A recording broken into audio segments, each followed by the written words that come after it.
Je pense que le fait que je sois seule en ce moment, enfin en quelque sorte seule, c'est-à-dire que j'entretiens pas de relation en ce moment, ça illustre le fait que je me détache petit à petit de toutes mes relations. Alors attention, ça veut pas dire que je ne veux plus du tout entretenir toutes mes relations actuelles, ou que je m'en fiche, ou que je ne leur accorde plus d'importance. Ça veut juste dire en fait que j'apprends davantage à compter sur moi-même avec ce temps de recul. Je prends le temps de voir, donc je me détache, je prends de la hauteur sur toutes les relations que j'ai eues, et ça m'a permis de me rendre compte quand même que je suis vraiment influençable, et que j'ai le mot en anglais là, I'm always looking forward. Je suis un peu toujours dans la recherche de génération de relations. Et je parle pas que des relations amoureuses, hein, on est d'accord, parce que sinon je sais plus où je donnerais de la tête. Je parle aussi bien de relations amicales. Euh, donc voilà, je me suis rendu compte de pas mal de petits patterns chez moi quand même, dans le niveau relationnel. Mais je sais aussi que je me connais au travers de ces relations. Genre les relations que je laisse entrer dans ma vie et que j'entretiens me permettent d'apprendre des choses sur moi-même. Donc maintenant, j'en ai pas de relation, ok? Enfin, genre, je vois personne au niveau romantique, mais aussi d'une certaine manière dans les amitiés, dans le sens où je suis assez loin en ce moment même de mes amis, et j'en ai pas créé de nouvelles forcément. Et puis, je fais un point aussi sur mes amitiés, en fait, parce que je vois pas pourquoi, finalement, il y aurait toujours des points à faire sur nous-mêmes et sur les relations romantiques, et pas forcément avec les relations amicales. Il y a toujours des choses à voir, il y a toujours des choses à ajuster, et je trouve que c'est aussi des relations à prendre au sérieux, comme celles que l'on prend avec nos petits copains, nos petites copines. Donc je me suis en quelque sorte coupée du monde extérieur parce que j'en avais envie. Parce que je sentais que j'avais vraiment besoin de ce moment, de prendre cette hauteur avec le temps qu'il me faudra. Et donc forcément, parfois, j'ai l'impression que rien ne se passe. Rien ne se passe autour de moi. C'est comme si je perdais quelque chose, un peu ce faux mot là qu'on a avec les portables, de louper les notifications, louper l'info du jour, louper la conversation avec nos potes. Euh, et je me demande, mais enfin, je me suis des fois, je suis en mode, pourquoi je m'enferme? Pourquoi je suis seule dans ma chambre à ne rien faire? Ou pourquoi je reste là derrière mon ordinateur? Enfin, ouais, pourquoi je m'inflige ça en fait. Mais ces pensées, elles se calment très vite parce que, bien évidemment, oui, rien ne se passe, mais rien ne se passe au niveau physique. Genre, il n'y a rien qui bouge, il n'y a rien qui s'est manifesté, il n'y a pas de changement. Donc, rien ne se passe au-delà de ce mur euh, de ma chambre, rien de tangible ne se produit. Mais cette sensation de perdre quelque chose, c'est pas du tout vrai, puisqu'en un sens, il se passe énormément de choses à l'intérieur. Cette prise de hauteur, ces comptes rendus des relations, ces identifications de patterns, de comportements dans certains types de relations, bah, ça fait bouger beaucoup de choses à l'intérieur quand même. Donc, en fait, c'est comme si toutes mes couches émotionnelles, en fait, elles commençaient lentement à être mises en lumière, et que je peux mieux comprendre ce qui se passait dans ces relations-là, à l'époque où j'avais ces relations, et donc ce qui s'est passé pendant tout ce temps alors que j'étais occupée dans ces relations. Et quand je dis occupée, alors ok, on va dire que Je dis pas que je suis occupée slash préoccupée de mes relations et de ces relations que j'ai eues parce que j'ai l'impression de ne pas m'écouter et de m'oublier complètement, bien que ce soit... Il fut un temps, cela a été vrai. Euh, mais quand je dis occupée, en fait, je dis plutôt aveuglée par cette vision de je suis dans une relation. Point. En fait, c'est cette étiquette de j'ai une relation donc. En fait, ça apporte plein de choses, ça soumet plein de choses à avoir une relation. Et moi, étant donné que je sais que toutes les relations peuvent m'apporter une certaine connaissance de moi-même, pour une raison ou une autre, j'ai aussi, donc du coup, par cette pause, vu que c'était un grand moyen de me détacher de ma propre vision, de ce que je pense, de ce que je ressens et de ce que je veux.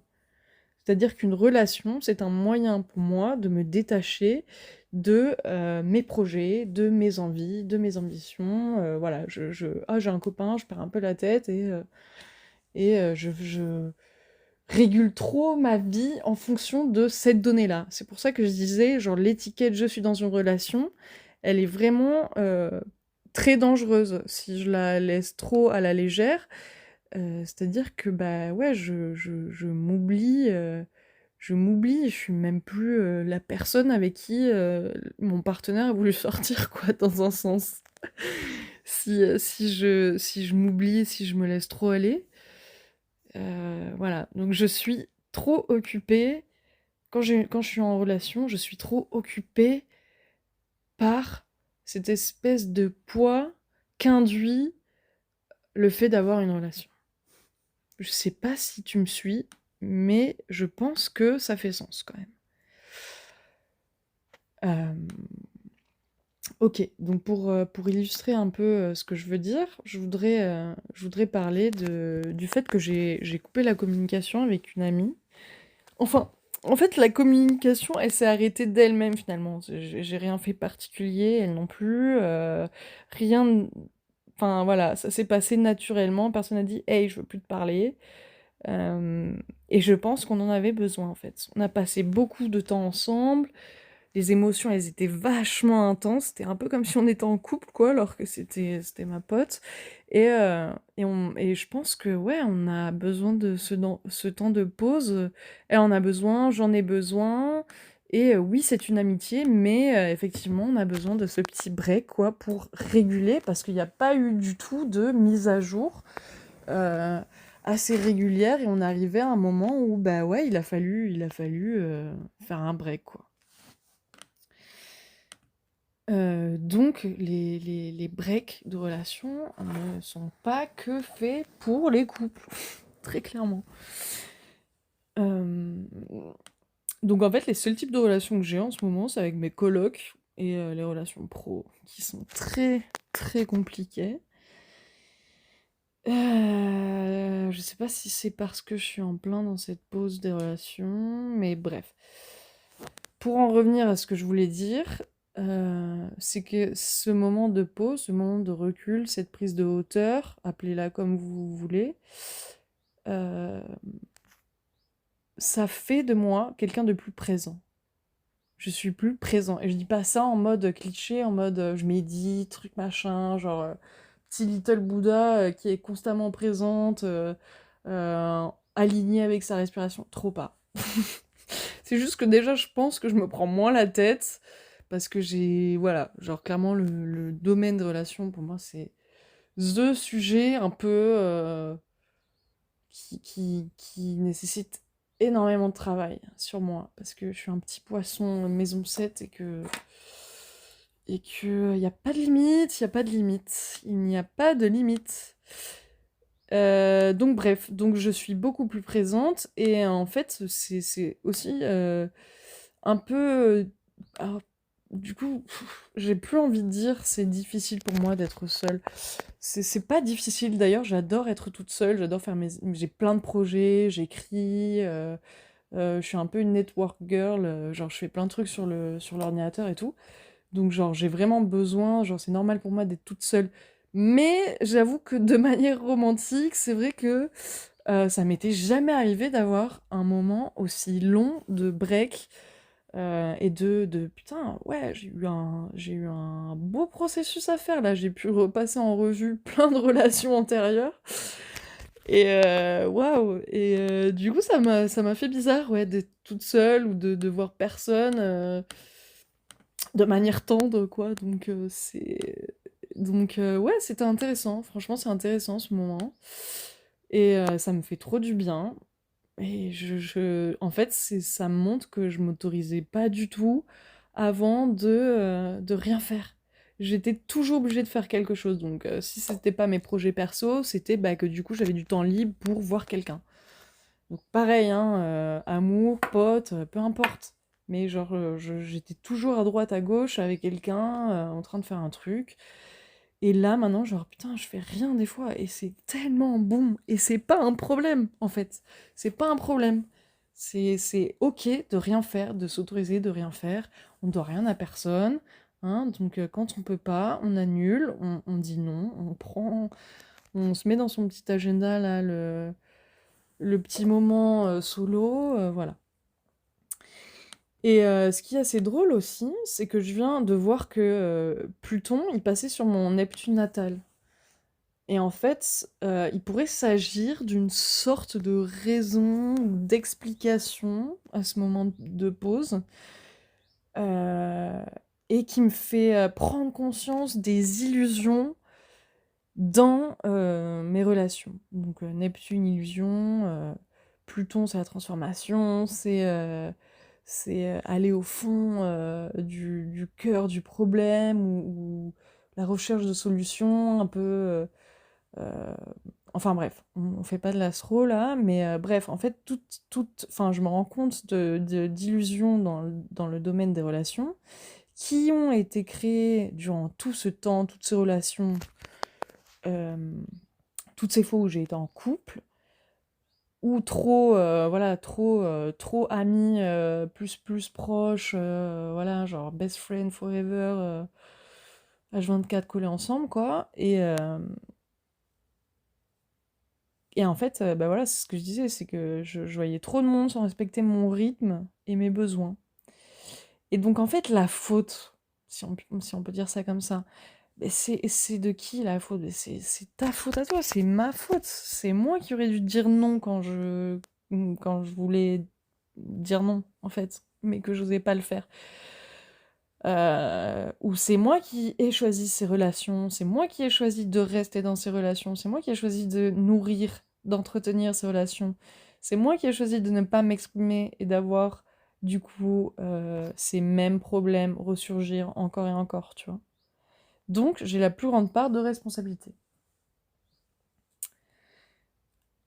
Et alors bien sûr, toutes mes relations n'ont pas eu que du mauvais, hein, là on dirait que genre en fait toutes mes relations c'était de la merde, mais en fait c'est pas du tout ça.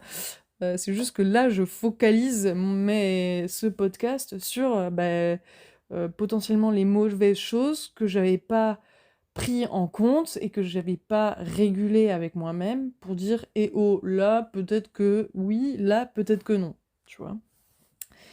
Donc voilà. D'ailleurs, je m'inclus dans la relation, hein. Une relation, ça s'établit entre deux personnes, deux entités.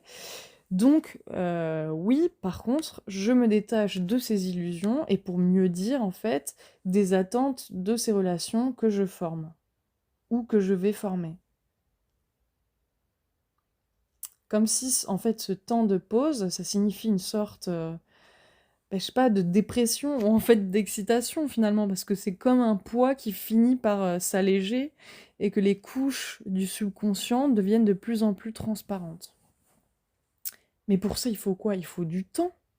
Il faut du temps pour s'en rendre compte. C'est pas parce que tu prends le week-end pour toi que tu vas avoir capté tous les patterns, tous les comportements que tu as dans des relations amoureuses, par exemple. Ah ouais, non, il va falloir plusieurs week-ends, là, en fait, hein. Et donc, le résultat est très loin de ce que je pouvais espérer de ce moment de pause.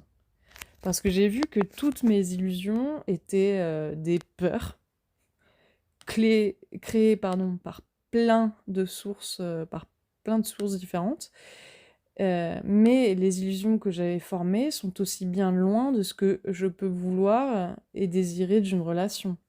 Donc pendant tout ce temps, seule, je construis.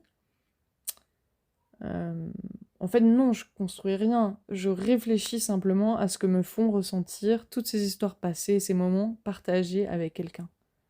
Y a-t-il quelque chose qui me met en garde, quelque chose sur lequel je dois m'attarder pour être disposée à créer des relations plus saines? Quelles sont les informations dont je dispose pour comprendre ce que je veux construire par la suite, apporter et vivre dans mes prochaines relations, amicales et romantiques? Donc ouais, je me dis que ce moment de pause n'a pas pour but d'essayer de construire quoi que ce soit, mais simplement de comprendre ce que je vais choisir de construire ensuite. La mise à jour, quoi. Je cherche pas à savoir quels sont les fondements des relations de ma vie, bien que on y arrivera par ce passage de moment de pause, mais là, je suis plutôt à savoir ce que je suis capable de donner et d'offrir à quelqu'un, et ce que je suis capable de recevoir également. Parce que j'ai vu dernièrement que j'étais tellement... En fait, c'était tellement d'efforts à fournir pour moi de donner de l'amour à quelqu'un, de faire jaillir de moi des actes d'amour, des petites attentions envers une autre personne que moi. En ce moment, je pouvais plus. J'y arrivais plus, c'était pas sincère en fait. Je me forçais trop. J'ai vu que j'arrivais pas à donner. J'ai vu que j'appréciais recevoir ce genre d'attention, par contre, d'un autre. Mais en revanche, pour ce qu'il s'agit de donner, bah, à ce moment-là, c'est trop d'efforts. Enfin, c'était trop d'efforts. C'est pour ça que j'ai décidé de faire une pause. Parce que j'arrivais pas à rendre l'amour reçu. En fait, parce que c'était pas sincèrement partagé. Je songeais trop et je vivais pas le truc. Je vivais pas le moment présent. J'étais pas présente. J'étais pas présente dans l'amour, quoi. Et toujours pareil, hein, je dis l'amour, enfin, il y a de l'amour en amitié, hein, on est d'accord, hein, on se tranquille. Et donc recevoir, en fait, je pensais que je voulais et que je pouvais recevoir de la tendresse de quelqu'un. Même si ça me coûtait de donner de l'amour, je pensais que finalement, j'aimais bien recevoir de la tendresse. Et donc, je me suis dit, bon, quand même, je vais me mettre sur des applis, Tinder, Hinge, je sais pas quoi, je crée mon profil, blablabla. Et puis, bah ouais, ça m'a fait gros rappel à l'ordre, hein. Je voyais bien que j'y allais jamais, je voulais pas répondre, enfin, je répondais à personne, je voulais pas parler, en fait, j'avais pas envie de parler. Je voulais pas parler de moi, je voulais pas apprendre à connaître une autre personne. Voilà, c'était vraiment, voilà, j'étais pas sincère, en fait. Dans l'entrepreneuriat d'une relation, c'était pas sincère, ça partait pas du cœur, c'était vraiment mécanique, en fait. C'était mécanique. Et donc je me suis dit, ok, bon bah tu t'intéresses même pas à quelqu'un d'autre. Mais c'est pas grave, c'est pas le moment. Donc fais un break, c'est tout. Et là, j'ai commencé à voir le mécanisme de, oh bah je suis toute seule, donc je vais me chercher une relation. Je veux aimer parce que j'aurai quelqu'un. Je serai avec quelqu'un, donc sexe, donc blablabla. Enfin bref, et en fait c'était juste, voilà, en mode automatique à fond. Et je voulais juste pas accepter le fait que, bah ouais, je devrais arrêter en fait, je devrais faire une pause. Et voilà, au bout d'un moment, j'ai eu ce déclic, enfin, voilà, ça a été assez soudain quand même après, hein. J'ai vraiment besoin de faire une pause avec les gens, une pause avec les interactions sociales, une pause avec les relations. Et c'est tout à fait ok si c'est ce que je désire, si je me force pas. Et donc bon, là, lentement, quand même, je recommence à avoir envie de donner et de recevoir, voilà. Après tous ces processus internes. Donc, comme je disais, il n'y a pas de mouvement dans ma chambre, voilà, je fais rien de spécial, mais par contre, à l'intérieur, ça bouge. Il y a, il y a du gros mouvement. Et maintenant, je commence à voir, donc du coup, la lumière. Je me dis, bon, il serait peut-être temps quand même de sortir de ta grotte un peu, du moins pendant un certain temps. Je peux retâter le terrain, tu vois. Et du coup, bah, reconnecter avec mes potes là que j'ai rencontrés, enfin que j'ai vus il y a un an et que j'ai revus dernièrement là, il y a pas si longtemps, bah, ça m'a fait sentir super heureuse en fait. J'étais contente vraiment de reconnecter avec ces personnes, de revoir mes potes. J'ai kiffé passer du temps avec eux. Je me suis dit, ça y est là, ouais, peut-être que ma pause, elle m'a fait du bien là. Ça m'a dit un peu ce que je voulais savoir, ce que je voulais entendre, enfin ce que je devais entendre plutôt. Et il se peut que je souhaite revenir dans le relationship game, mais poco à poco, quoi. Donc ces mouvements internes, ces processus mentaux, cette pause m'ont donc donné le temps de réfléchir à ce que je veux pour moi, sincèrement.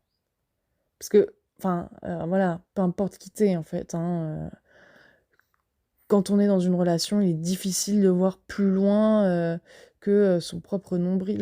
Il est difficile de voir en arrière. C'est difficile de réfléchir parce qu'on est toujours un peu influencé d'une manière ou d'une autre par l'être aimé, par ceux qui nous entourent. Enfin voilà. Du moins, comme je disais, dans mon cas en tant que poisson maison 7, c'est vraiment un travail constant que de me rappeler de m'écouter. C'est un effort en plus, oui, je pense, que certaines personnes, d'identifier quelles émotions je ressens et d'être fixé exactement sur ce qui vient de moi, ce qui émerge de moi, et non pas de quelqu'un d'autre, qui diffuse là ces vibrations, et moi après j'absorbe cette vibration, je la mélange avec la mienne, et je suis là, bah ok, on va faire ça, ou tu sais, genre je suis un peu perdue de ce que au bout d'un moment, je suis là, mais putain, mais pourquoi je suis pas heureuse en fait dans cette relation? Bah Charlotte, t'as un peu trop laissé traîner plein de trucs, quoi, donc voilà. Et donc c'est pas le jeu, ma pauvre Lucette, hein. C'est pas le jeu, ça, hein. C'est pas le jeu d'une vraie relation. Par contre, c'est tout le jeu, c'est tout ce jeu sur comment moi je vis les relations. Et c'est pour ça qu'en fin de compte, j'essayais de battre tous ces trucs-là, si je puis dire, comme ce mécanisme de pas m'écouter et de savoir dire ce que je veux. Mais à force d'enfiler les relations, en fait, j'arrivais pas. Il m'a fallu vraiment ce temps de pause-là pour vraiment remettre les points sur les i et savoir dire ce que je veux. De faire attention à ce que je ressens, à ce que je pense, à ce que je veux. C'est tout, ce jeu, en fait, qu'avec ce temps off, cette pause, j'ai pu conscientiser. Le jeu de cette relation. Parce qu'en fait, j'étais tellement préoccupée par ce que mon partenaire attendait, voulait de la relation, parce que je le désirais lui, que j'ai donc voulu faire l'effort de construire notre propre relation, mais j'ai pas mis mes points, mes non négociables perso dans le contrat de la relation, si je puis dire.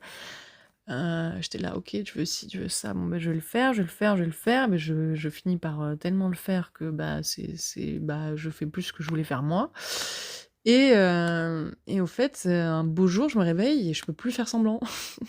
Je peux plus faire l'autruche, je peux plus ignorer mes besoins à moi et l'autre en général, bah, il comprend pas trop à ce moment-là, tu vois? Par exemple, une fois j'ai dit: «D'accord, bon bah, au vu de notre situation, notre distance, blablabla, j'ai besoin de ça, ça, ça et ça». J'ai dit entre autres que je voulais essayer la relation libre et ça n'a pas du tout marché parce que personne n'a été capable de communiquer ses besoins et ses désirs et en fait, bah, c'était, on n'était pas authentique et honnête avec nous-mêmes de base, donc comment l'être avec l'autre en retour? Mais c'était, voilà, c'était on essayait d'élucider le mystère en sachant très bien qu'il y avait rien à élucider. Donc le résultat a été un véritable chaos émotionnel, ce qui nous emmène à la séparation, puis ça repart, puis rien ne change, puis on arrête, puis on se remet ensemble, puis rien ne change toujours pas, donc on se sépare, enfin bref, la même spirale, des hauts, des bas, des allées, des venues. Et à un moment, tu dis: «Bon, bah, OK, bah, faudrait peut-être que j'arrête, ce jeu-là, parce que je n'en connais même plus les règles. J'ai oublié comment on joue cette partie».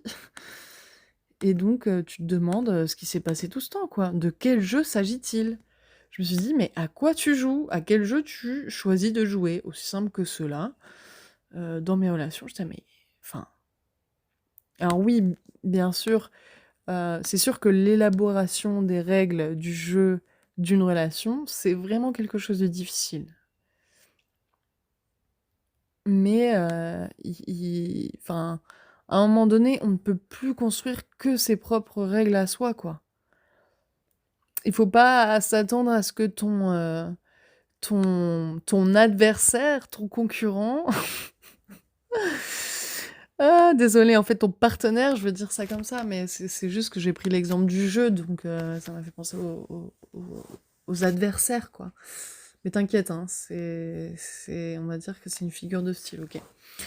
Donc, peut-être que... ah putain, peut-être que c'est mon inconscient qui parle, là, quand je parle de partenaire slash adversaire. Bon, il y a du taf, hein, il y a du taf. Mais bon, je suis là-dessus. Enfin bref. Donc cette pause, elle a été bénéfique pour moi, pour mon corps, pour mon esprit, pour mes émotions, pour toute ma vie. Enfin voilà, c'était paisible. C'était un moment paisible. Donc pas si paisible quand tu te prends en plein dans la gueule ce que t'aurais pas dû faire ou ce que t'aurais dû faire ou d'accord, mais c'est un moment quand même où tu prends le temps de regarder sur toi, donc c'est paisible quand même. Donc oui, je ne dis pas, ah, j'avais pas fini ma phrase, donc il faut pas s'attendre à ce que ton partenaire concurrent connaisse les règles du jeu si t'as pas délimité ton terrain, en fait. Parce que si tu connais pas les règles, comment tu peux marquer les limites du terrain? Comment tu peux marquer ton terrain? Genre, quelles sont tes limites émotionnelles, en fait? Si tu les connais pas toi-même, en fait, ton partenaire slash concurrent, il va difficilement savoir jouer, en fait. Il va faire des fautes tout le temps. Et toi, tu vas sortir les cartes en rouge tout le temps.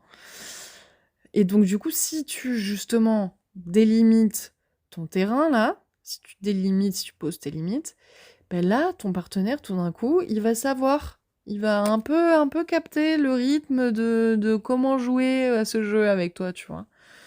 Parce que tu as délimité ton terrain d'avance, lui aussi, et ensemble, vous construisez vos propres règles du jeu.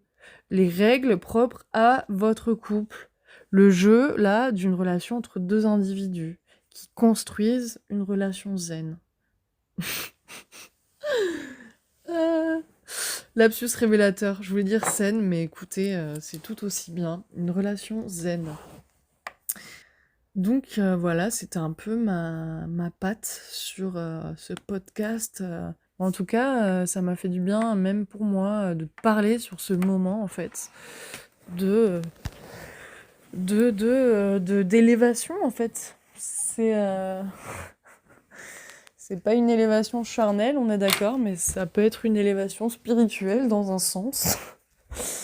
Ou en tout cas mentale, voilà. J'ai pris de la hauteur et franchement, c'était nécessaire. Et je pense hein, que même si on n'est pas poisson maison 7, c'est toujours nécessaire de faire une mise à jour. Hein. On a beau être Capricorne, super dur, super... je sais comment il est délimité, moi, mon terrain. On reste quand même un être humain. Hein. Donc bon, voilà. Je... En espérant que ça puisse parler à certains. Et puis... à la prochaine. J'en profite juste pour rajouter un petit passage que j'ai vu dans le film d'Eric Rohmer, Les Nuits de la pleine lune. Un film que j'adore d'ailleurs, c'est l'un de mes directeurs, enfin de mes réalisateurs préférés. Et je trouve qu'il colle pas mal avec le message du podcast que j'ai voulu laisser.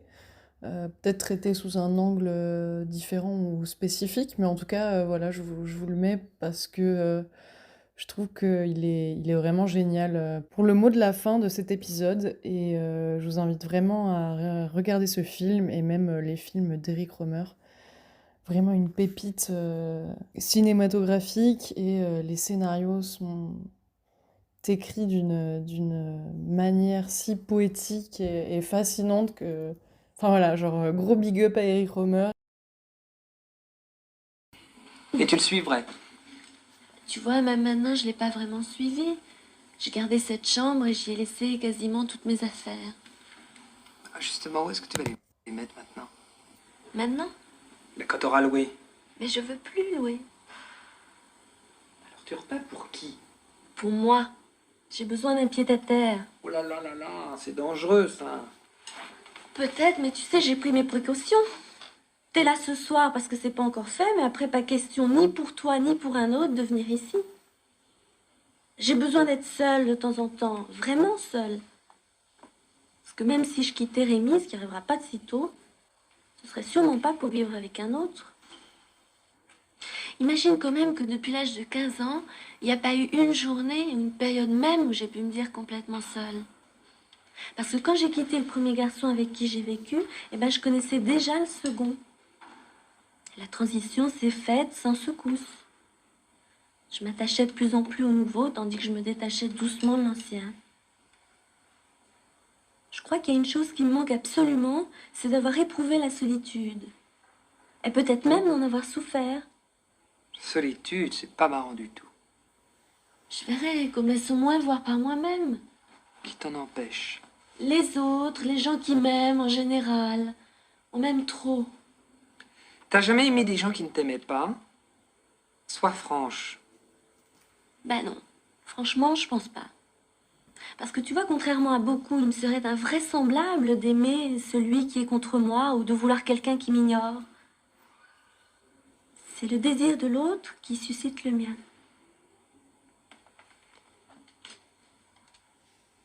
Il y a une explication. Mais ça va te vexer. Ben vas-y.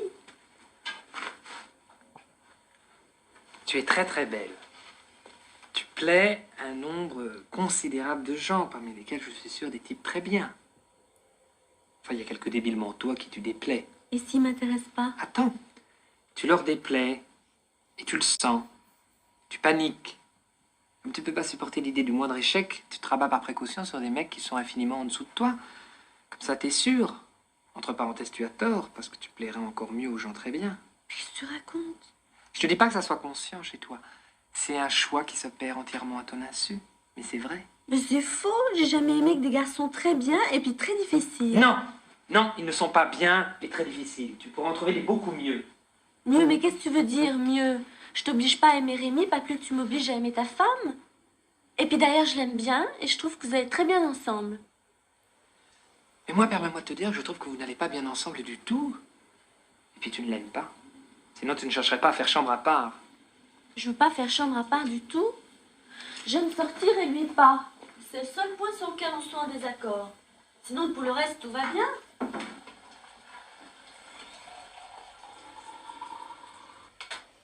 Et puis il a besoin de se lever plus tôt que moi. Et puis moi, j'ai pas de voiture et je veux pas l'obliger à être mon chauffeur. C'est tout. Alors cette chambre, c'est autant dans son intérêt que dans le mien. Comme ça, si je couche ici de temps en temps, ben, je le réveillerai pas en rentrant.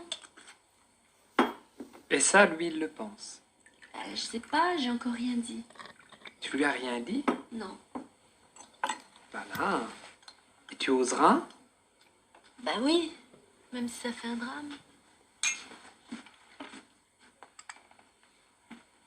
Ça en fera un, sois sûr. Tant mieux, comme ça t'auras un prétexte de le quitter.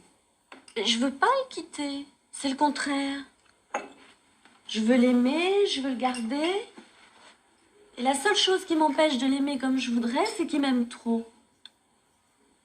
Et moi, automatiquement, quand on m'aime trop, j'aime moins. Normal. Tu es tellement au-dessus de lui. Je veux pas être méchant, hein, mais votre couple est le cas typique d'une désagrégation. Tous les symptômes sont là et le processus est irréversible. Bah t'es méchant. Et moi, je veux tenter quelque chose. Parce que s'il me comprend, s'il y met un tant soit peu du sien, et ben ce sera merveilleux. Une femme est jamais insensible. Quand un garçon fait un effort pour elle, elle est touchée profondément. Ce serait si peu à faire pour lui. Ah, comme je le connais, ça sera immense. Et pourquoi il ferait pas quelque chose d'immense pour moi? Si même autant qu'il le dit,